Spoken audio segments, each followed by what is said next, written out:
और जब भी दुस्साहस करेंगे ऐसे ही पिटोगे जैसे बरेली के अंदर पीटे गए हो। बरेली में 26 सितंबर को जुमे की नमाज के बाद हुए बवाल को 6 दिन बीत चुके हैं। सामने आ रही खबरों से पता लग रहा है कि शहर को हिंसा की आग में झोंकने के लिए किस कदर तैयारी की गई थी, लेकिन सीएम योगी आदित्यनाथ के सख्त रुख ने बवालियों के अरमानों पर पानी फेर दिया। न सिर्फ पानी फेरा बल्कि हिंसा के सूत्रधारों को भी एक एक करके कानून के कटघरे में खड़ा किया जा रहा है। मौलाना तोकीर रजा समेत 81 गिरफ्तारियां हो चुकी हैं। 250 करोड़ रुपए से ज्यादा की संपत्तियों को सील किया जा चुका है। आरोपियों के अवैध निर्माणों पर बुलडोजर चल रहे हैं। दंगाई हाथ जोड़कर माफी मांग रहे हैं। एनकाउंटर में घायल कर आरोपियों को जेल भेजा जा रहा है, क्योंकि योगी किसी भी दंगाई को बख्शने के मूड में तो बिल्कुल भी नहीं है, क्योंकि उन्होंने साफ कह दिया था कि अगर दंगा करोगे, इस तरह की अराजकता फैलाओगे तो जिस तरह बरेली में पीटे गए हो वैसे ही पिटोगे।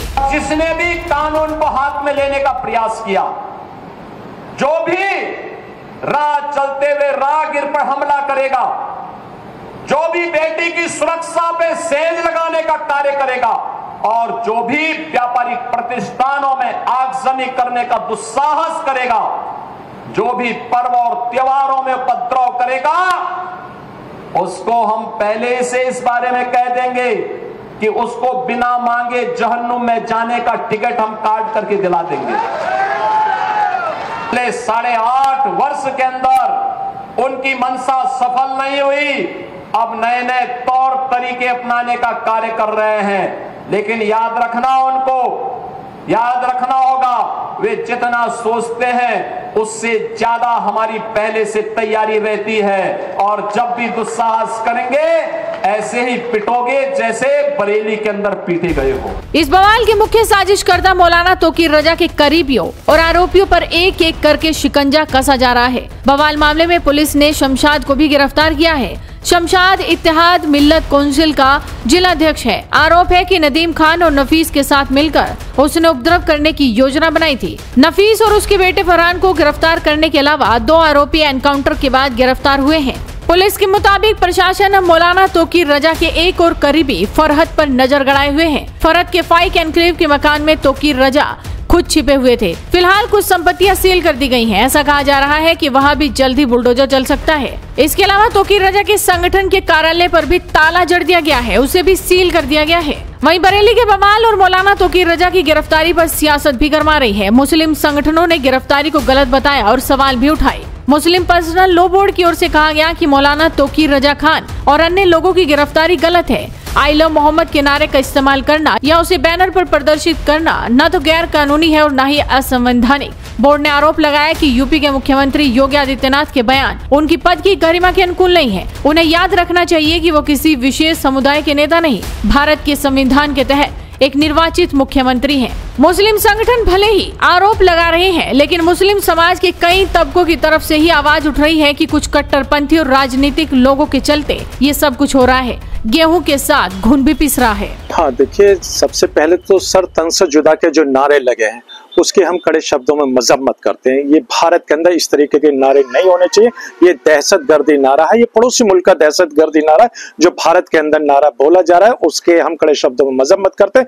और बरेली के अंदर जिस तरीके की घटना घटी, ये बड़ी दुखदायी घटना है। जिस तरीके से जुमे की नमाज पढ़ने के बाद यहाँ माहौल बना, जबकि प्रशासन ने कहा था कि 95% लोग नमाज पढ़ के जा चुके थे और 5% लोग वापसी आए। तो यहाँ वो 5% वापसी क्यों आए और उनको वापसी क्यों नहीं भेजा गया, इसकी जांच होनी चाहिए। और हम चाहते हैं सुप्रीम कोर्ट के नेतृत्व में यहाँ बरेली की इस घटना की जांच होनी चाहिए। और इसके साथ मौलाना तोकीर रजा ने जो यहाँ पर इकट्ठा होने के लिए एक बात कही थी कि महामहिम राष्ट्रपति के नाम एक ज्ञापन की बात कही थी, तो मुझे लगता है कि यहाँ पर प्रशासन को मौलाना तोकीर रजा के घर पे जाके उससे ज्ञापन लेना चाहिए था, ताकि बरेली के अंदर ऐसा माहौल ना बनता।